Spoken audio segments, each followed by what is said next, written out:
Днес гостувахме на БНТ Варна. Аз един прекрасен студор на 14 години, Крум Стоянов, който създава платформа с изкуствен интелект за подготовката за НВО 2026 година. Така че ето тук може да слушате целият ни разговор. Определено беше много интересен през двата погледа на преподавател и на ученик. Поред мен трябва в училище да се дават следните задачи с изкуствен интелект. Например, дарният учител им казва: направете ми преразказ с изкуствен интелект.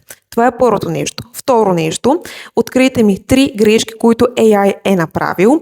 И трето нещо, обяснете ми защо сте решили, че това са трите негови грешки. Могат да бъдат фактологически, могат да бъдат правописни, каквото искате, каквото откриете. И естествено ми обяснете защо смятате, че това са вашите 3 грешки. Тоест по този начин насърчаваме комуникацията учител-ученик и тяхното мислене. И се поставя оценка за мислене, а не за крайно домашно или кой е готов, който е готов, който си е изпълнил като работна пчеличка, той получава шестица. Така че вие в коментарите какво мислите, как трябва да интегрираме изкуствения интелект в училище и дали още трябва да го интегрираме. Ще им бъде много интересно да прочета вашите коментари. Найде Сладури подготовката за НВО по математика започна за НВО 2027 година.